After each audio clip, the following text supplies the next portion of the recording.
You're listening to the AfterBuzz TV network, now the largest new media platform on the web, and your #1 source for after-show entertainment. Very good, Keith. Johnson.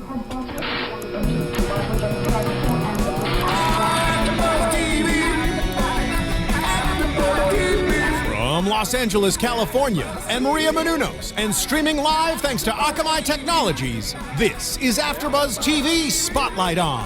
Spotlight On is a long-form interview series featuring actors and TV personalities. And now, from the world's #1 TV after-show platform, this is AfterBuzz TV Spotlight On. Hey everybody, thanks for tuning in to another AfterBuzz TV Spotlight On. Today I'm here with a really special guest. Some of you may recognize him from Disney Channel movie Cloud9, and some of you long-standing die-hard fans who've turned into real world back in 2009. Today I have with me Mike C. Manning. Hi everybody.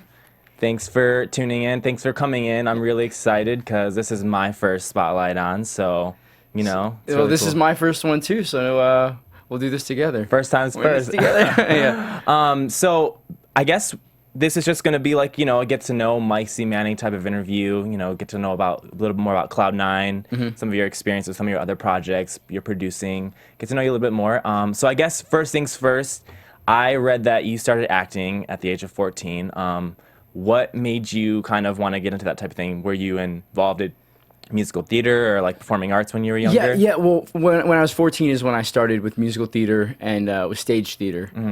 Before that, my mom would drop me off at my grandma's house sometimes, and I would, you know, watch Disney movies all day. And my grandma got me a green hat, and it was like the Peter Pan hat, and with the red feather. And I would take her. I remember this. She had a brown quilt that she would keep on her couch, and I would take it and put it around me, and I would fly around the house and pretend to be Peter Pan and jump from the furniture. And I think I have some scars from thinking I could fly. Oh my gosh. And you know, it's just kind of something I've always wanted to do.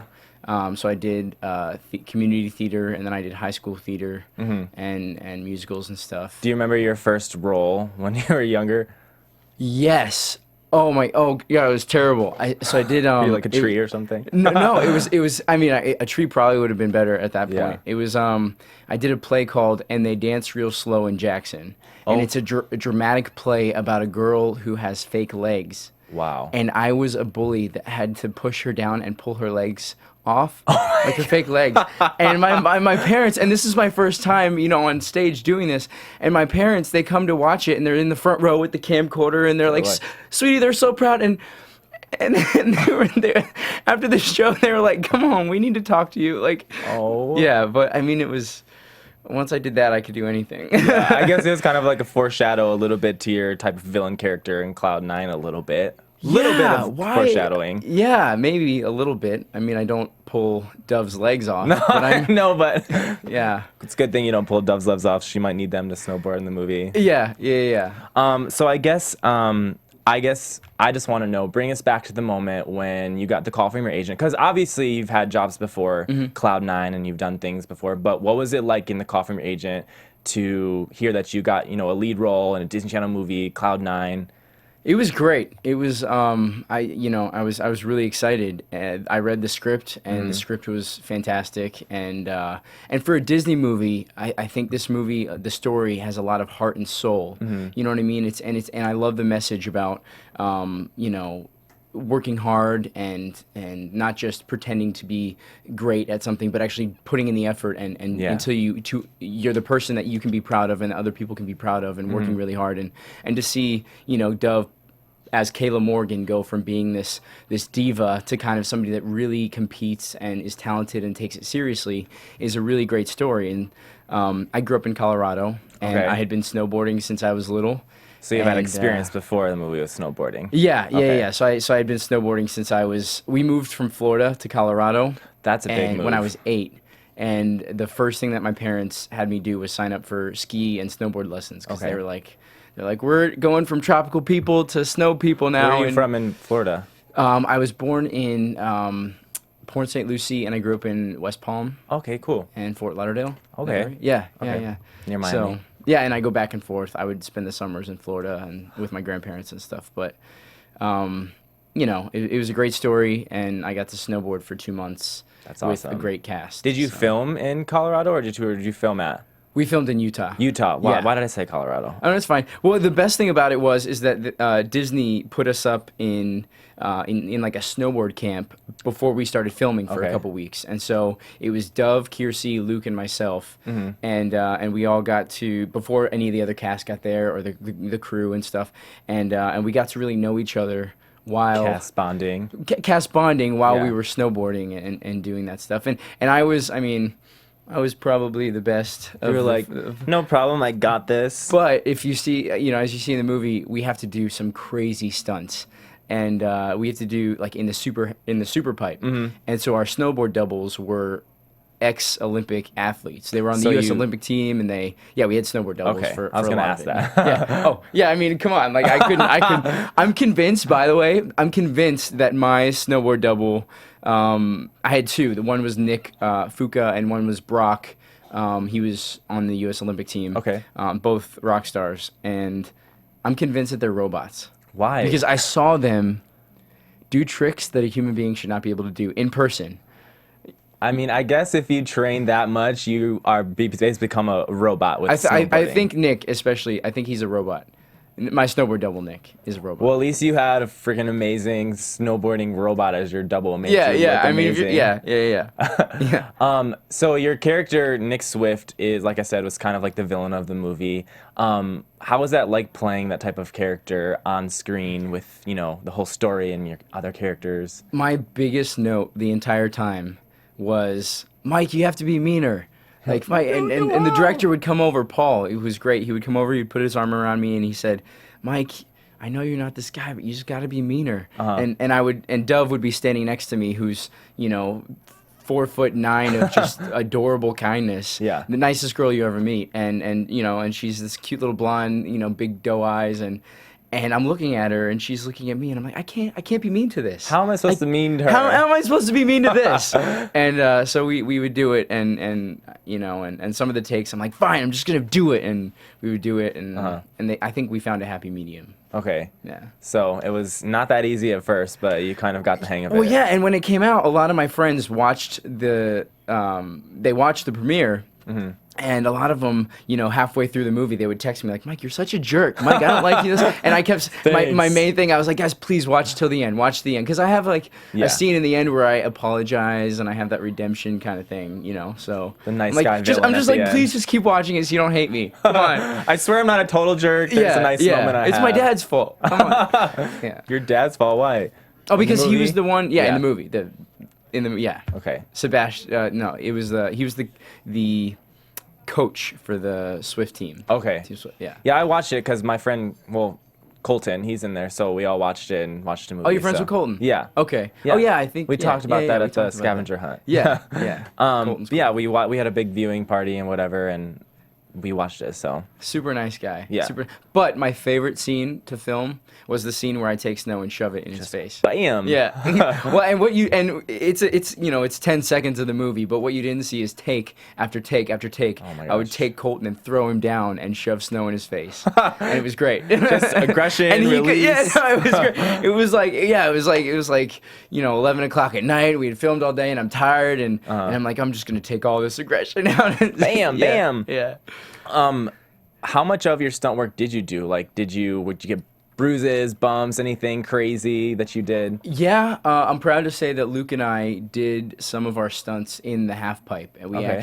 in the super pipe, and we actually went through and I mean it was nothing huge. It was because the super pipe, if you haven't seen one, it's like you have the regular pipe which is 16 feet, I think, Okay. and then the super pipe is 24 feet, ice on both sides. Oh my it's gosh. terrifying. I feel like I would hurt Yeah, myself. so I fell a couple times and hurt my elbows mostly, but we actually went through and did some of our like the spins and the grabs. That's just really simple awesome. stuff. Yeah. I tried to snowboard one time, and I mean, I did okay. I did okay for a newbie, but I left with like bruises on my butt, Really? just beat up. I was like, I just want to lay down right now. What I tell people is, if you're gonna snowboard, you have to give it at least 3 days. Okay. You have to promise yourself, because after the third day, you're like, okay, I kind of got the hang of it. But Yeah. the first 2 days, your butt hurts, you're cold, you're Bruised up. bruised everywhere. Yeah. I guess is stunt work something you enjoy, something you want to do in the future with any other projects? Did you like doing that type of thing? I loved it. I loved it. I'm a very physical person. I love extreme sports. I love cliff diving, bungee jumping, surfing, wakeboarding, and so when you get to combine something that you love like that, and it's so physical, with something that you love like acting, it's great. I did. I have a movie coming out at the end of the summer. It's called Case Number 13. Oh yeah, I read about that. Yeah, Okay. yeah, I did that with Elena Sanchez from Hunger Games and Ryan Pinkston, who, interestingly enough, he started as the little kid on Punk'd on Really? MTV. Yeah. Oh my so we both show gosh. up on set and we're Wait, like, I remember "Hey." that name is familiar. Yeah, he's Okay. the little kid that would just trick everybody. And so, yeah, so it's called Case Number 13, and for that movie, it's a horror movie. And for some of the scenes, there's a scene where I get to jump out of a window, and it's like the fake glass. You get and to there's break a the scene where I get glass? to yeah, and so I get to do some of my stunts in that one. Yeah. And we use old fashioned like blood and stuff like that. So it's really cool. It's very different than the Disney movie, but it was a really fun project. I guess that's one of the cool things about being an actor. You know, you can go from doing Cloud 9 to doing a horror movie to doing an action something or whatever. Yeah. Yeah, action hopefully is next. I'd like to do. Is that some something that action. you... Oh, I would love it.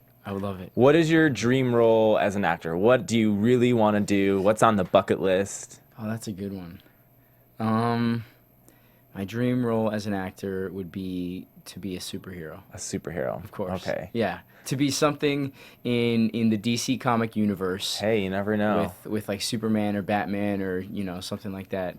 To be a superhero would be the coolest. There's a lot happening around that whole thing right now with DC and Marvel and all that stuff. So I guess, there's something. We're saying it here first. Mike C. Manning wants to be a superhero. Superhero. Anything. I don't care if I can form pudding with my eyes. Like just any Form pudding? I don't know. Just any superpower I would be grateful for if I could be a part of that whole thing. Just the most random superpower ever. I don't know if your movie would be that much of a hit with forming pudding, but... It's Pudding Man! Everybody run! Oh my god. Well, I mean, that's something. You could do something with a lot of pudding. I don't know. Spray bad guys and Spray bad guys. Okay. Feed the end world hunger. You could have guns. That's a superpower. With pudding in your guns. Pudding guns but end world hunger though. Like everybody gets pudding. I mean, if that is something to take away world hunger, then why not? Let's start with Pudding pudding. Man. Ender of world hunger. Like I can see it now. Yeah. You heard it here first. Pudding Man is ready to be written about. Are we done yet? And we're moving on from Pudding Man. I work for Disney as well. What is it like being with Disney, the company? I feel like they're amazing. How's the experience been for you? Oh, it's been great. I mean, Disney is such a great company. They send me a birthday present every year. Oh. And they send me cards like, "Hey, how's it going?" And Yeah.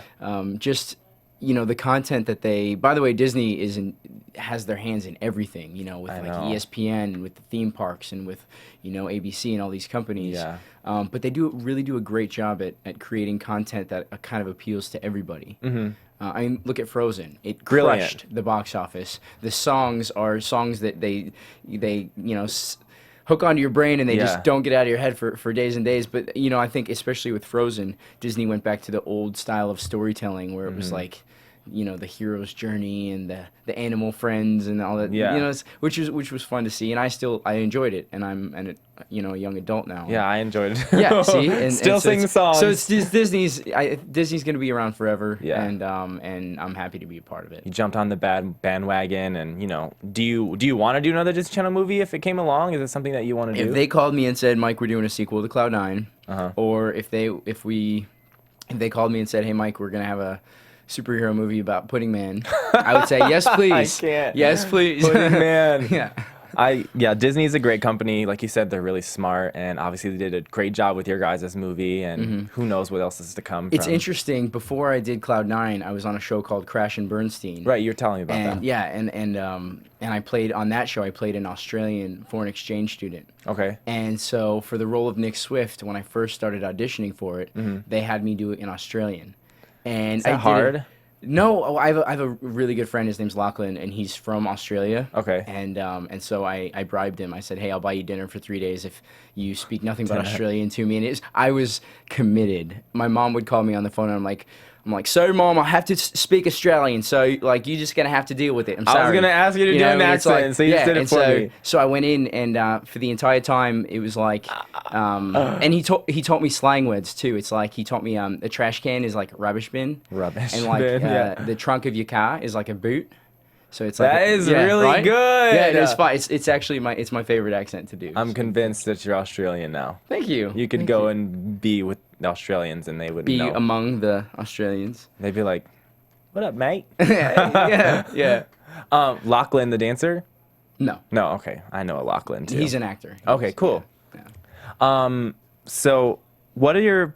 I guess I wanted to know what were your funnest moments from set. Like, let the fans know some of your best moments from set, craziest moments. From Cloud 9? Yeah. Well, aside from shoving snow in Colton's face and being mean to Dove, I mean, Anything else that stands out? Well, yeah, right. Just the best part about it was that the cast. We were kind of secluded by ourselves. We stayed in a place called Solitude. Disney Solitude. Solitude in Utah. And we just got to, like, on the weekends we would go see movies or go get ice cream or make snowmen like out in the pond area. Snow. And just it was a lot of snow. But it was such a great bonding experience. And Luke is a big nerd, Luke Benward, and so he and I kind of bonded. I'm a Superman comic book kind of geek. Okay, I remember the Superman. And then Luke is really big into Star Wars and that sort of thing. But he's you still guys kind of meshed with the nerddom. I would have never guessed it would have been like a superhero thing for you. Like you'd have been like a little superhero nerd. Oh yeah, no, I'm since if Peter Pan didn't give you any hint, like yeah, that's true. But I wanted to be a lad when I was younger. I used to run around with like a fake monkey on my shoulder. Oh really? Yeah. Really? I guess it was like a young boy type thing. Yeah, you always kind of want to be either a superhero or a Disney character or something like that. But Luke and I would I went out and got like a Nintendo 3DS, and we would play games, and we would play like Mario Kart was the big game, and so we would battle each other back and forth and we would make bets and try to play Mario Kart. Have you played the new one? The Mario Kart 8, the new one that just came out? When did it come out? Like last week, I think. No. It's amazing. Is it good? It's really good. Do I have to? Yeah. Okay. But you have to have the Wii U, so. I do have the Wii U. You do? Yeah, Well, go out and buy Mario Kart, the new one. Okay. It's kind of like amped up Mario Kart. It's really cool. Really? Yeah. Okay. So Mario Kart stresses me out. Why? Because I treat it. I think on the Wii I have the steering wheel, and so I drive.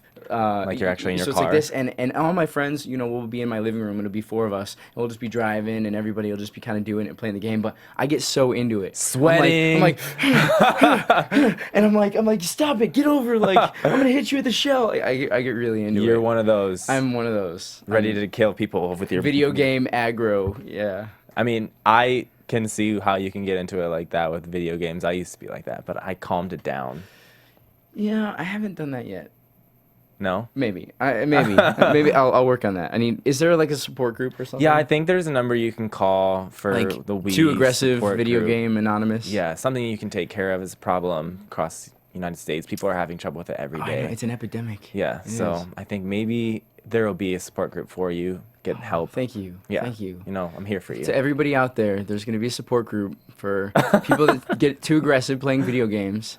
Either that or you're going to start it. And I'll see you there. I'll start it. Yeah. Or he'll start the support group. Yeah. What are some other fun projects that you've worked on that, kind of stick out in your mind or that are coming up? Like you said, case number 13 or. Yeah, I'm really excited for case number 13. I saw you on Twitter that you did something called Limelight or something like that. Yeah. My buddy, one of my best friends, his name's Paul Vandervoort, and he's a rock star, man. He wrote and is producing and is acting in this film called Limelight, and it's a really cool story about this kid that moves out from Colorado and kind of gets caught up in the Hollywood scene, and how people try to manipulate him and control him and stuff like that, and then how he kind of fights back against the system, But I get to play his younger brother. Oh, that's fun. In that one, yeah. Younger brother role. Yeah. Aww. Yeah. A lot of the roles I do is like boy next door or younger brother. I don't know why. It works. Yeah. That's how, Like, hey guys. Hey guys, I'm the younger brother. I'm so happy to be here. I'm 12. You're definitely the boy next door. Definitely, you look Disney Channel young, so it works. Thank you. that's what your agents are sending you out on. I mean, so. if they're gonna pay me and if it's a good story, then I'll do it. Any other things that you've been working on? Yeah, I've been actually lately. I've been writing a lot. So Okay. So I have a journal. I've had one for the last 10 years, and I would always write short stories, or like if I had dreams, I would like write the dreams Okay. in there. Sometimes Keep just track of kind of that. like a creative writing kind of thing. And now I'm getting to the point where I'm turning those into scripts. Okay. So I have like 8 or 9 scripts that That's I'm a working lot. over, and I'm obviously I'm new to the whole script writing thing, so I have some friends that are actual screenwriters that have been doing this for a long time, and I'm kind of partnering with them on a few of the ideas, Okay. just so I can learn from their example and just kind of learn by doing, but also get these projects made. Some of them are really cool stories, and then I've been producing a lot. I was gonna ask about that. Yeah. Well, I just actually just started a production company. It's called Chhibber Mann Productions. Mann Productions, So okay. one of my writing partners, his name is Vinny Chhibber. Chhibber, And then Mike Manning. Manning. Right. So it's like, but I didn't want the whole Manning because I'm like Chhibber Mann flows Chhibber better. Manning. I like Chhibber Mann better. Chhibber Mann, yeah. So our company is geared towards creating content, like whether it's film or TV or the internet, like webisodes and stuff. It's content that kind of has a social issue aspect to it. So it raises awareness about social issues, and then when we can, we try to partner with charities. Oh, that's really cool. Well, yeah, because if you think about it, I mean, like art is such a powerful tool. It is. To expose people to different ideas. So, you think about when you go to a movie theater, that big giant screen and those actors have your attention for 2 hours. Yeah. And, especially when you turn on the TV, you're inviting these actors in this story into your living room. And so it's like, film and television, it's such a great way to expose people to new ways of thinking and just to show them different ideas and different cultures and things. And so I really would like to continue that and to be a part of and creating projects that, that I care about. Yeah. I think that's really smart. You have someone's attention for some time, and it's your time to show somebody, you know, like you said, a different way of thinking, something else that they could possibly, leave from that experience and start thinking about it themselves. I think that's really smart. Yeah. Something that not a lot of people are. I mean, I guess they're kind of doing it, but you guys are focusing on that. Yeah, so. well, and obviously we're gonna make it entertaining, and you can't have a business without making money, and so we're trying to incorporate all that sort of thing, but and make it fun and whatever. But you have a main goal. We want to have that kind of undertone of doing good. Doing good. Yeah. What was it like, kind of? So you're obviously an actor, from going in front of the camera to behind the camera producing. Because you did Kidnap for Christ with Lance Bass, and you got to do executive producing on that. What was it like, changing it up for you? Well, the nice thing about Kidnap for Christ, it's a documentary about 3 American teenagers that were sent to a camp in the Dominican Republic. Plug. No, well, the nice thing about Kidnap for Christ is that I joined the project. My friend David was actually sent to this camp, and I heard about his story, and by the end of it, I was just I was crying, and I said I'm so sorry that you had to go through this, because he's a good kid. Wow. And I said, he told me about the project, and I said, how can I help? What can I do to help? And he set up a meeting with Kate Logan, the director, and it started out as like small favors, like, Kate, what do you need? What can I do? What can I do? And it kind of expanded and became a bigger and bigger project. And so I called up, first I called up Tom DeSanto, who, produced X-Men, Transformers. Yeah. He's a good friend of mine, time. and I know that he cares about this kind of stuff. And I called him up and I said, Tom, like, there are a few things we need help with. Can you help out? He started doing small favors, and then it just expanded, and he signed on as an executive producer. Wow. Okay. And then the same thing with Lance. I called up Lance, and I said, Lance, this is something that I think that you would really connect with. Let's have lunch. And so I told him about it, and by the end of it was the same thing. He was like, just tears. He was like, oh my gosh, how can I help? And so he signed on, and we brought it to the Slam Dance Film Festival, which is kind of like Sundance's little brother. It's, right next door, and we got a lot of good press doing that, and we won the audience award. I was going to ask you, how did it feel winning that award? It was great. Yeah. And you're the first to hear it. Kidnap for Christ will premiere on a major cable network that I can't say. It's okay. Next month. everyone tune in to his Twitter and everything else. Yeah. I'll announce it on Twitter and whatnot. That's amazing though. That Yeah. you know your film that you worked on, your name's on it, stamp of Mike C. Manning is going to be premiering on a major cable network. That's amazing. Yeah, thank you. So that's big congratulations. What was it like working with Lance? He's such a nice guy. He's I've never seen him upset or in a bad mood or anything like that. He's always kind of actually, you know what? Come to think of it, I think Lance might be a robot too, because he's Just I think perfect. everybody around me they're robots because I can't do this. I can't do what they do. Yeah, you can. You're doing it. I mean, yeah, but Lance, he's such a nice guy, and he really puts his heart and soul into the things that he involves himself with, and I just think that it's great. You know, I make fun of him for having the whole like we talk about NSYNC days, and like he'll have like the blonde tips, and we'll see the frosted tips, and we'll see posters and stuff, and we'll make fun of him, but yeah, nowadays he's such a great guy. Good old '90s frosted tips. Yeah, I think we've all. No, I was there. I had him. I think we've all been there. Yeah. Can't help it. Well, Lance said about you, he said in an interview, working with Mike has been such a joy. It's a remarkable difference working with someone who has a heart. So obviously you're doing something right. Oh, that's nice of him. Did you know he said that? I don't think so. Well, you heard it first here. Plug. Plug. AfterBuzz TV. How did producing come about for you? Like, how did you know that you're an actor, you enjoy being in front of the camera? How did you know that you wanted to do something like that? I think it was just a matter of, the projects. I would hear about a project and nothing would be getting done, and so I kind of like to. I'm a little bit of a control freak. Okay, which you need to be Which being a producer. So I would I would enter the project and I'm like, why isn't this getting done? Why isn't this getting done? Fine, I'll just do it myself, and then I would just. And apparently, it's kind of a little Hollywood secret, like, or a joke that nobody really knows what a producer does. You just kind of do whatever needs to be done. So that's the producer job, to do what everyone. Yeah. Okay. So I started doing things, and I'm like, hey, I'm actually kind of good at this. Maybe I should, keep going, keep doing it. So right now, there's a few exciting projects that I wish I could tell you because they're so exciting.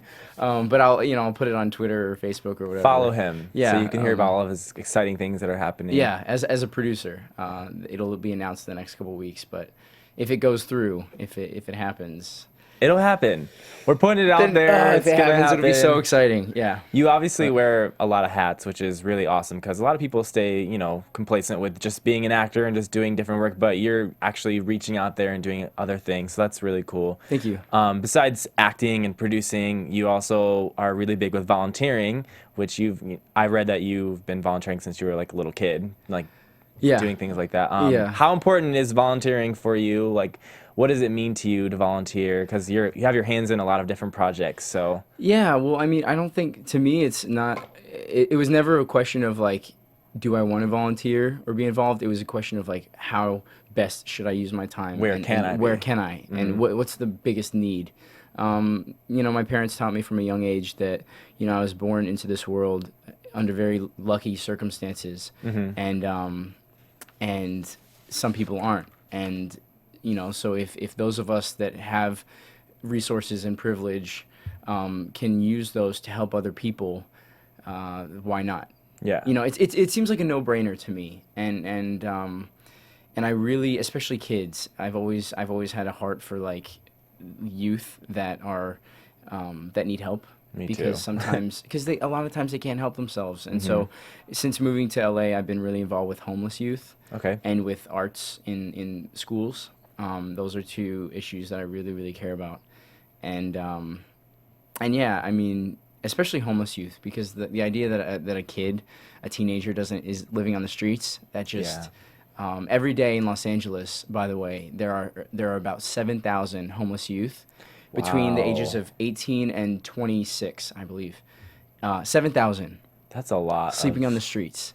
That's like one of the saddest things to think about. Yeah, and interacting with these individuals, whether it's at like food kitchens or clothing drives or things like that, you start to see the same people over and over again, and you start to learn their names. From And relationships. it's heartbreaking to see them on the streets, be driving down the street, and you see them sleeping on a bench.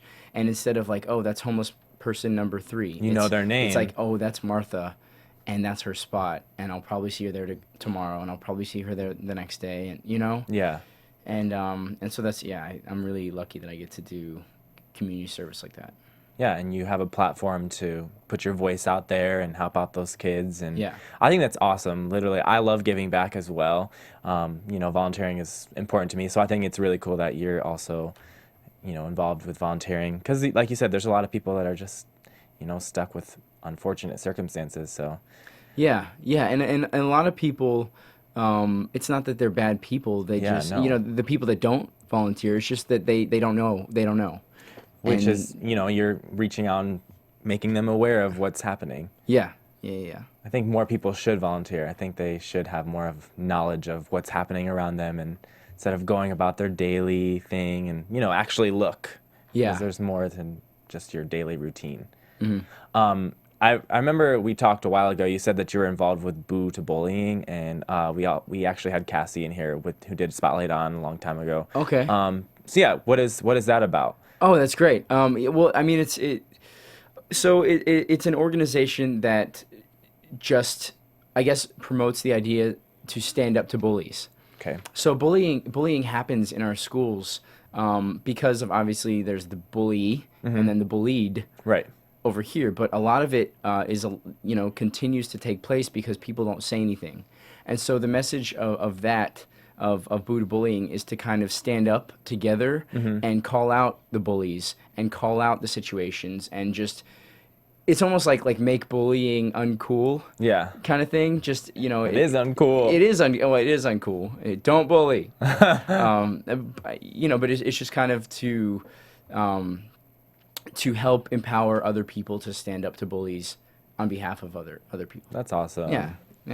There's so much bullying. There is, and school. Being a teenager, by the way, is hard enough as it is. You're learning about your body. Everything's happening. Right? Emotions. You wake up and you're a foot taller, and your voice is cracking. What's happening? My voice used to crack so bad. Me too. Oh, it was the worst. I was super embarrassed. It's hard enough to be a teenager, but you don't need to have other teenagers pick on you. It's an insecurity thing. I feel like a lot of kids, they're insecure, so they have to take it out on other people. Yeah. But like you said, being a kid is so hard. Dealing with everything that happens, being a child is hard. Being a Teenager. child. Yeah. But that's really cool. What are some of your other? You were talking to me earlier about other things that you've done. What are some other organizations that you're a part of? I really enjoy the Young Storytellers Foundation. What is that?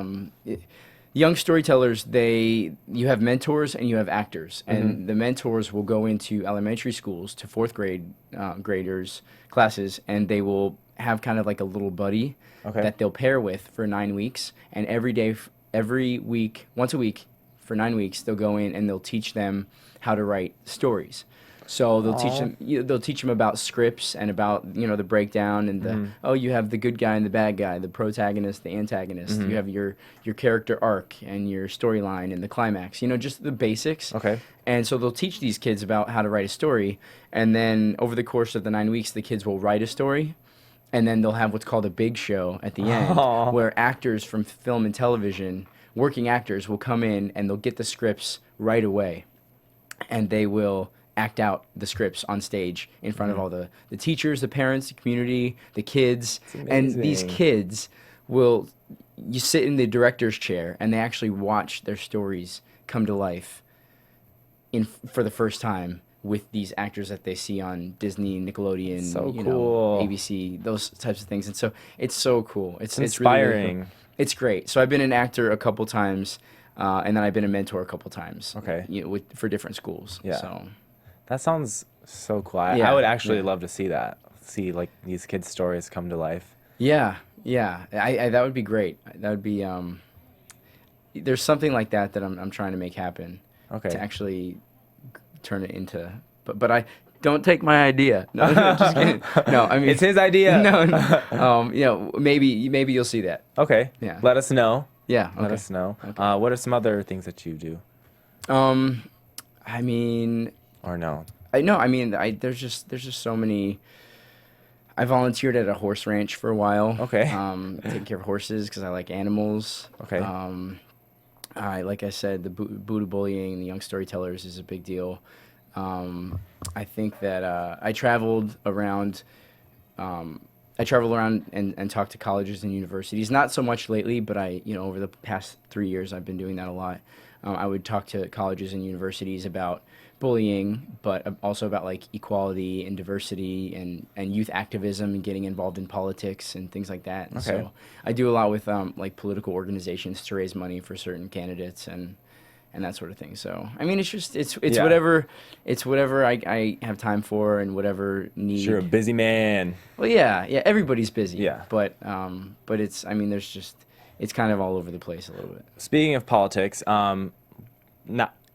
it was a while ago, 2009 on Real World. I think it was 2010. 2010. 11. Yeah. Okay, I just wrote down what I read. That's fine. It's fine. Whenever it was Real yeah, World DC, you did a lot of stuff that was, in regards to politics and the human rights campaign and the energy. What was the Energy Coalition? Energy Action Coalition. Energy Action Coalition. Yeah. What was it like getting to hear Obama speak live? Like that must have been really cool. And then I guess, what was it like getting to work for the Human Rights Campaign, and what did all that mean for you? Well, the nice thing is about being on a show like Real World and having that take place in DC was that I was immediately. I'd only been to DC once before I was on the show, and we're sent down there to live for 3 months and have our lives taped, 24/7, 24/7, and have a microphone right here and a camera right here and zero privacy. By the way, but the nice thing, brother. Yeah. But the nice thing about being in a place like DC is while I was on the show, I got to see other young people around me like pushing for things that they really cared about, whether it was the environment or equal rights or animal rights or all these things, end the war or more funding in here for schools and all these causes. I saw young people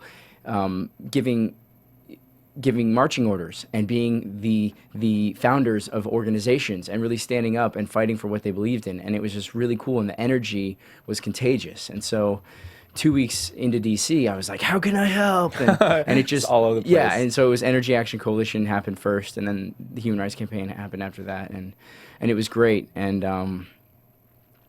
to be able to... This guy, who before that barely knew how a law was passed, barely knew anything about politics, to be able to go in a few months to lobbying senators and congressmen and meeting them and talking to them about issues and sitting and watching Obama speak. That's so cool. With my dad next to me who came out to visit at the time, and like just being a part of all that was amazing. Was it intimidating to kind of do some of the lobbying and speaking to senators and stuff like that? Oh yeah, I was scared out of my mind. So I had this thing. I used to wear a ring right here on my thumb, and I had this thing where I would try to keep my top half like as calm as possible, and then I would have my ring under the table, and I would spin the ring the entire time. Habit. But like right now, like you can't tell, and I'm just talking to you regularly. But you're twisting your ring. But I was like twisting, and that was kind of my nervous thing for a while. But then after I did it for a little bit, I kind of got better at it and didn't need the ring anymore. But yeah, it was great. It was what person, not many people can say that they lobbied senators and have that on camera. I feel like you're probably one of the most proactive people that, like, most people go on the show and they do their thing, and why not? It's Real World, they're having fun, but like you kind of did something different and you took it to a different place. So yeah, and it is, I mean, they film us for 3 months and they have to edit it down and show little bits of it, but like Emily, who was on the show with me, she did a lot for I think it was called Africa Action. Oh, cool. And about ending AIDS, HIV in Africa, and feeding Africa and giving them access to clean food and water and stuff. Right. And she did a ton with that.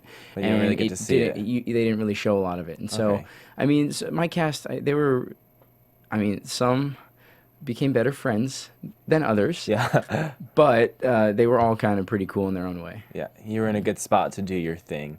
Yeah. On the show, I read an interview after the show, you said that you wanted to move to DC and get involved in politics and stuff like that.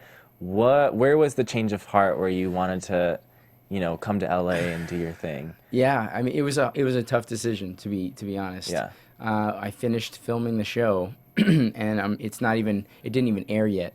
And I said, Mom and Dad, I don't want to be in Colorado. I want to go somewhere. And my dad said, son, what do you want to do? And I said, I don't know. I'll figure it out.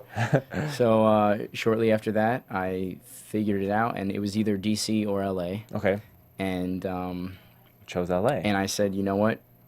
I can't do any acting or anything in DC, but I can do politics in LA. So I was like, you know what? I'm going to move to LA. I'm going to stay involved with nonprofit organizations. I'm going to stay involved with politics and learn more and stuff like that while I pursue acting. Mm-hmm. And that's what I did, and I haven't looked back. Obviously, I think you made a good transition. From reality TV is so hard to get away from, obviously, and Thank you. But you've made a good transition. Yeah, and I'm not. I mean, that's a part of me, and that's who I am and who I was at the time, and it's never something I think that you get away from. Mm-hmm. It's like in life, every project that you do, everything that you're involved with, you want to lead to something else, mm-hmm. and hopefully it's better and better and better. And so I think that being on Real World taught me a lot. Yeah. And it was great for what it was. Would I ever do it again? No way. But I wouldn't be the same person I am today if it wasn't for what I went through on the show. Yeah. So you grew a lot on the show, obviously. Yeah. You learned a lot about yourself and. Yeah. In front of America. In front of America, They got to see everything. Or the world translated in other languages. Great. Yeah, Real World's all over the place. And it's clear that you have a lot of fans still from the show, so that's really cool that they followed your career from Real World to Cloud9 to everything else that you're doing. What was your first job when you moved to LA, though? Like, what was your first professional on-screen acting job? Oh, no. You not remember? No, I remember quite well. You're just embarrassed. Okay. All right. My first ever acting job. Hi, guys. My first ever acting job when I moved to LA was somebody that got killed by a killer gingerbread cookie. What? How in the world? Okay, where, so how, it was. Why? Okay. It was a movie called Ginger Dead Man 3. So there's obviously two movies before that. There's two movies before this, and Gary Busey is the voice of the gingerbread man. God. So it's a killer gingerbread cookie, and he goes around, and each movie has a different theme. So I think number 3, it was what was it? Ginger Dead Man 3, Saturday Night Cleaver. So instead of Saturday Night yeah, it wasn't my. No, hey, you booked it. You're talented. Whatever. So I got nail gunned to death by a killer gingerbread cookie, and that was my first acting role in LA. And this was on like a green screen or like.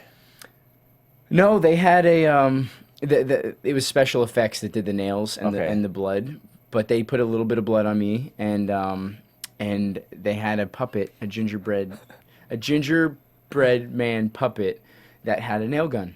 And he killed me. Hey, you gotta start somewhere.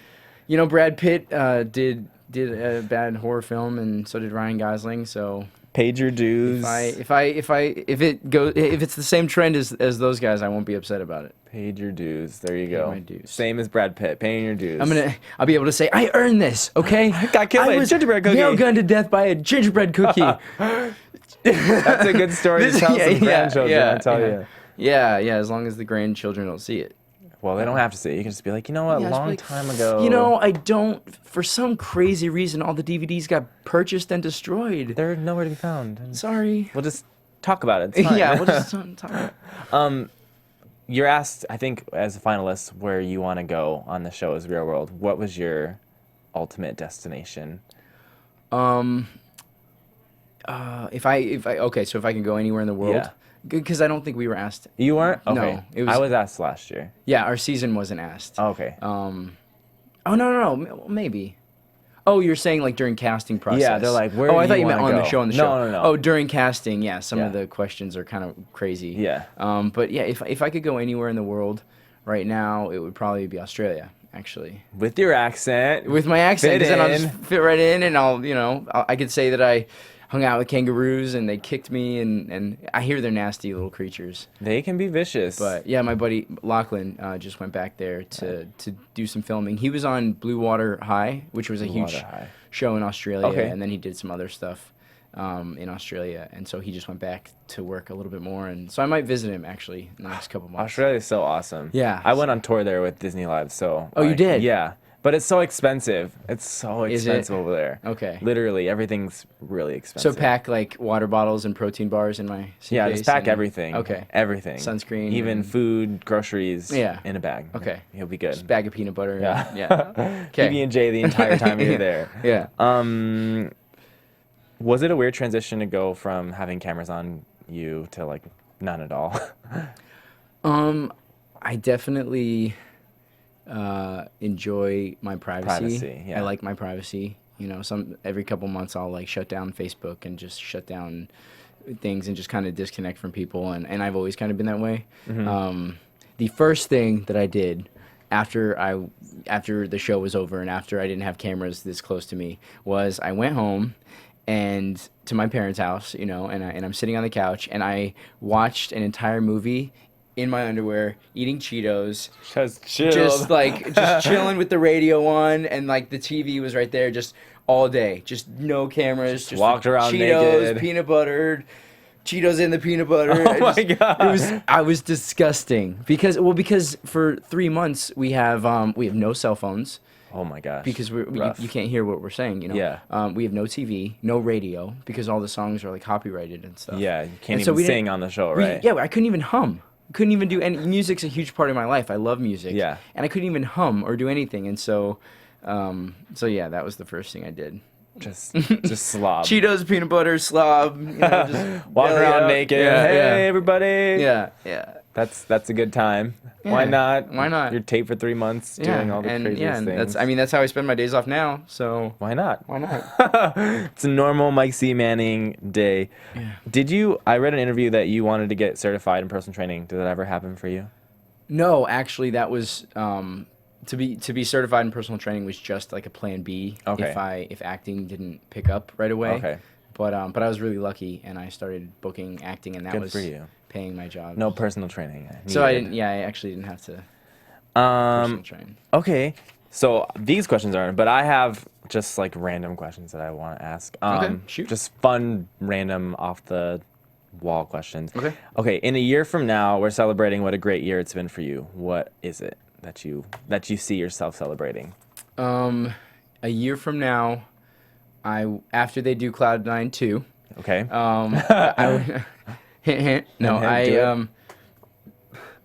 I think that a year from now I would be really proud if I had a script that I had written. Mm-hmm. If I could take that around to a film festival or a cable network or something like that, or Yeah.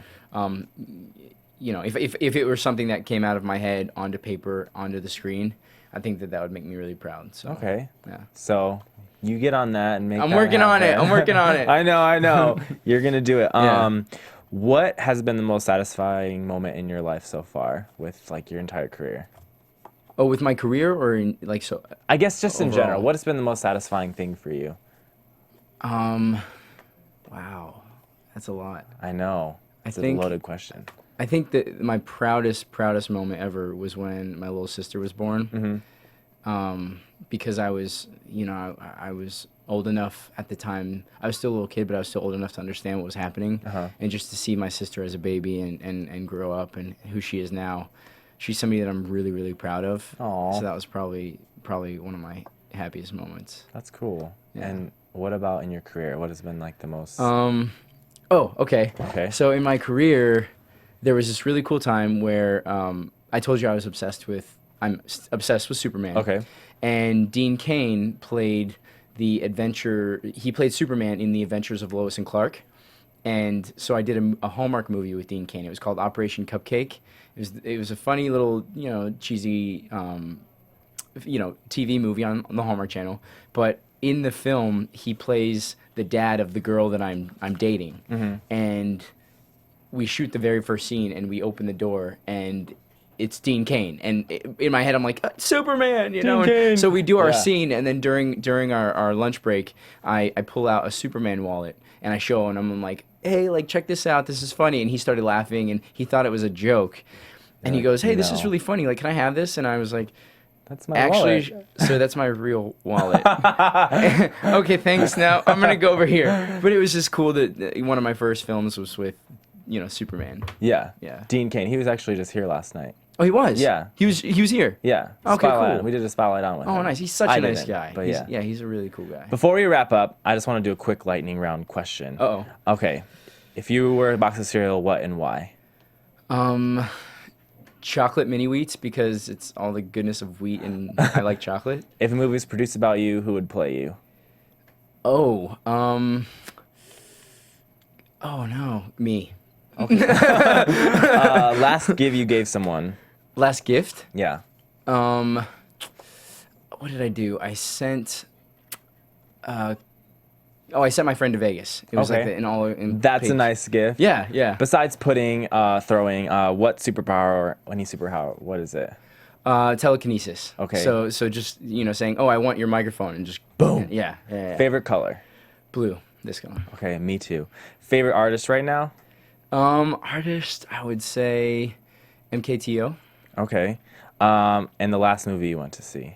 Last movie I saw was X-Men First Class. X-Men. Or no, X-Men, Days of Futures Past. Of course it would be X-Men, superheroes. Yeah. Okay, well, I guess we have to wrap up. Thank you so much for coming in thanks today. for having and me. I'm glad everyone get to know a little bit more about you. Yeah, I'm Francisco, and tell everybody where they can follow you, actually. Facebook, Twitter, Instagram, it's all Mike C. Manning. Okay, you guys, thanks for tuning in. Thanks, This is everybody. Mike C. Manning, I'm Francisco, and tune into our lineup tonight for AfterBuzz TV.